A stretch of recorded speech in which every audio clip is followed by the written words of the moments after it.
tolong ini tolong. Enggak setoran kita buktikan. Banten ke anu sekarang ada masalah. Duduk aja. Ente pemecah Bicara belah. duduk. Habib sama Kiai di Jember akur muli dulu. Iya.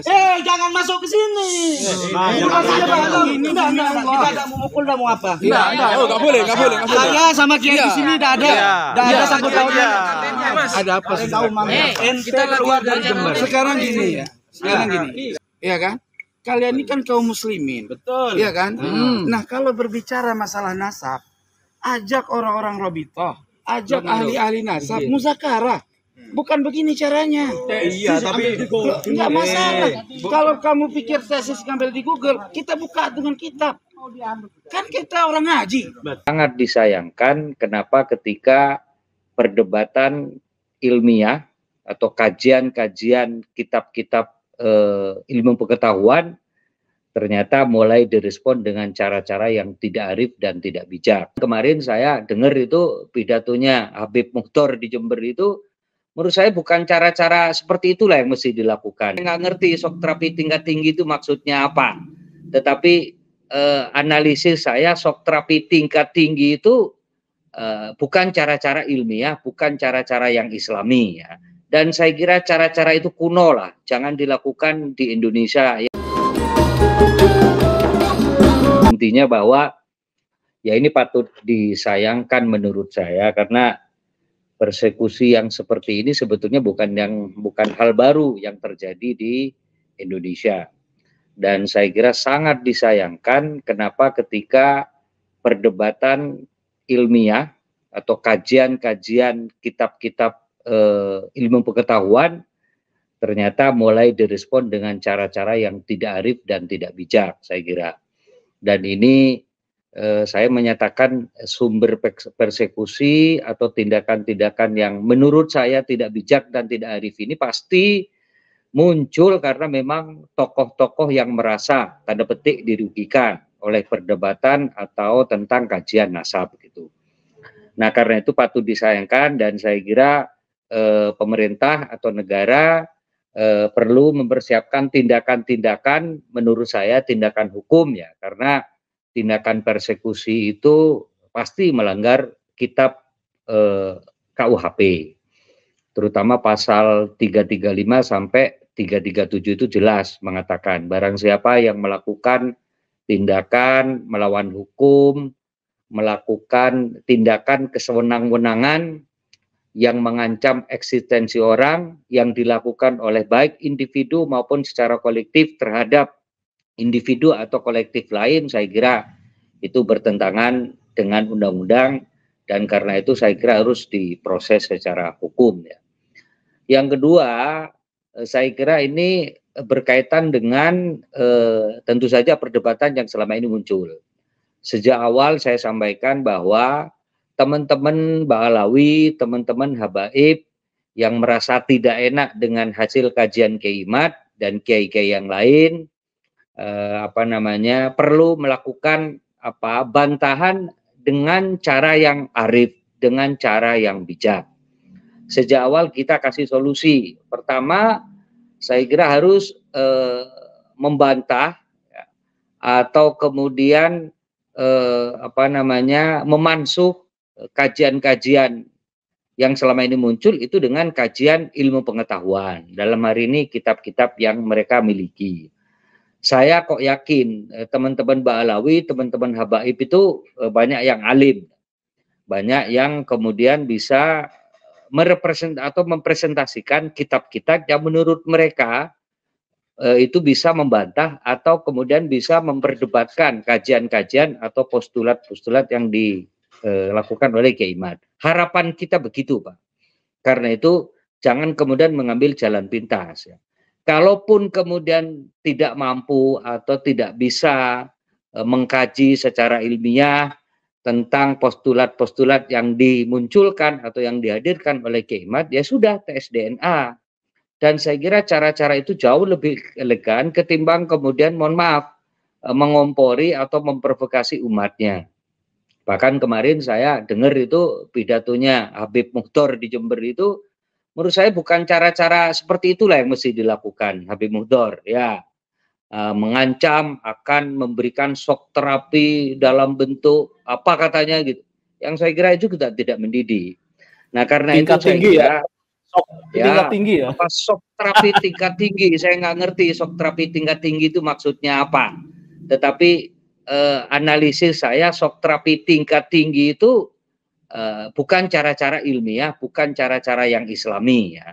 Dan saya kira cara-cara itu kuno lah, jangan dilakukan di Indonesia yang sekarang umat sudah mulai cerdas, umat sudah mulai paham tentang bagaimana cara menyikapi dan melakukan tindakan atas kajian-kajian ilmiah. Nah makanya apa yang disampaikan oleh Habib Muhdor, saya kira sama sekali tidak mendidik dan sama sekali itu bukan cara-cara ulama, bukan cara-cara orang yang berilmu dengan cara memprovokasi atau manas-manasi umat atau muhibbin seperti itu. Ya, saya yakin kok kalau kemudian tidak ada ceramah seperti itu, pidato seperti itu, saya kira umat diam. Saya kira umat menyikapi secara bijak, secara arif. Jadi jangan dikompor-komporin seperti itu. Ya. Yang ketiga menurut saya, Pak Yusuf Bar dan teman-teman sekalian, bahwa sebetulnya apa yang ditukan kepada Sayyid Qori tentang provokasi, sebetulnya kita tidak memprovokasi, Pak. Kajian ilmiah itu sah, Pak. Dan hasil intelektual itu sah, Pak. Bukan provokasi. Nah, sementara kemudian saya nggak ngerti juga ya para muhibbin ini gimana cara kemudian menyampaikan. Para muhibbin saya kira ingatlah bagaimana Habib Bahar mencaci maki presiden kita, bagaimana Habib Bahar kemudian bin Smith itu memberikan pidato, memberikan ceramah yang saya kira sama sekali tidak mendidik umat ya. Bahkan ngomporin, pernah suatu saat berceramah sambil mengeluarkan senjata dan seterusnya. Masa cara-cara seperti itu yang kemudian dituruti oleh muhibbin? Masa cara-cara begitu yang mestinya kita berikan, kita jadikan panutan. Kita juga tahu bagaimana Habib Rizik misalkan menghina, mohon maaf, ya, orang yang kita cintai bersama-sama, Al-Mukarram Kiai Haji Abdurrahman Wahid. Saya nangis, Pak. Yang bilang bahwa Gus Dur itu buta hati dan buta mata dan seterusnya. Menurut saya teman-teman muhibbin, umat Islam di Indonesia juga harus bijak ya, dan harus bisa membedakan mana ulama yang alimul alamah dan mana ulama yang punya tingkah laku yang patut dijadikan panutan ya. Belum beberapa oknum Habib ya, kalau disebut oknum Habib yang membolak-balikkan sejarah, Pak. Ini yang saya kira juga jadi masalah. Makanya sekali lagi ini patut disayangkan dan saya sebagai warga Indonesia, warga Nahdlatul Ulama, juga pecinta para sayyid dan syarif, pecinta keluarga atau dzurriyyah Nabi merasa kecewa, Pak. Kenapa kok seperti ini terjadi?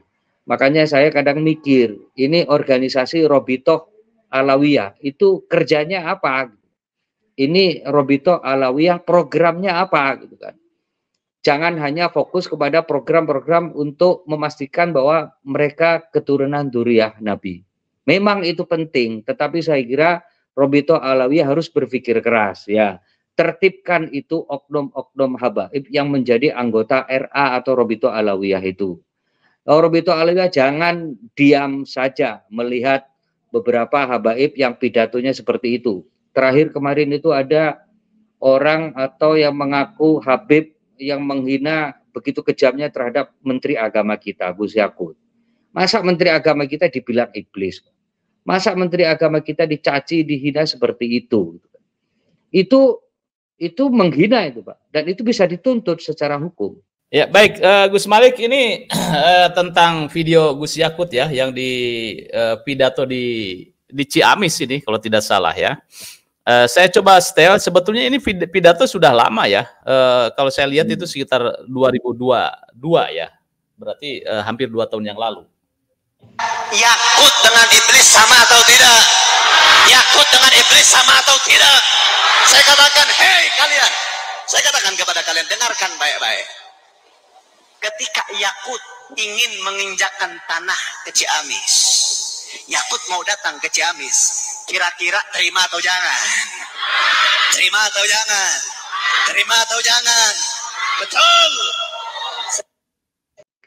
saya juga nggak ngerti kenapa orang-orang menerima begitu saja statement atau ceramah-ceramah yang menurut saya bukan tidak hanya mendidik, Pak, tetapi juga menghina pemimpin-pemimpin kita, menghina ulama-ulama kita, menghina tokoh-tokoh kita. Makanya sekali lagi, tolong Robito Alawiyah sebagai organisasi yang punya otoritas untuk ngurusin Ba'alawi dan para Habib di Indonesia, itu harus bersikap, Pak.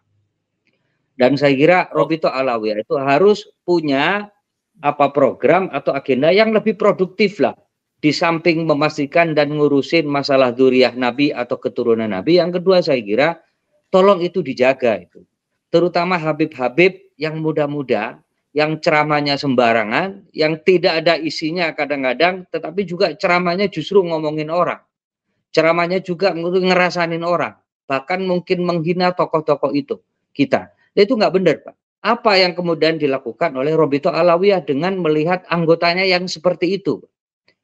Yang ketiga menurut saya, mestinya Robito Alawiyah itu hidup di Indonesia. Ikutlah aturan main di Indonesia. Hidup di bangsa Indonesia. Maka ikutlah undang-undang yang berjalan di kita. Ikut atau hidup di Indonesia. Maka itu aturan main, norma, tradisi, adat istiadat yang ada di Indonesia, Pak. Saya kira ini penting, Pak. Kenapa kemudian kita atau beberapa orang atau beberapa ulama kemudian ikut mengkritisi masalah nasab Ba'alawi, nasab para habaib? Karena memang kita curiga banyak kiai-kiai, banyak ulama-ulama yang dalam hatinya atau dalam pikirannya itu berpikir ini benar nggak dzurriyyah Nabi?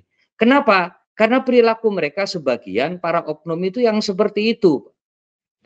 Karena sebagian dari oknum habaib itu yang menurut saya tidak berperilaku seperti Rasulullah Shallallahu Alaihi Wasallam. Banyak dari oknum-oknum habaib itu yang tidak berlaku selayaknya orang yang berilmu. Banyak mereka atau oknum-oknum itu yang berperilaku yang menurut saya jauh dari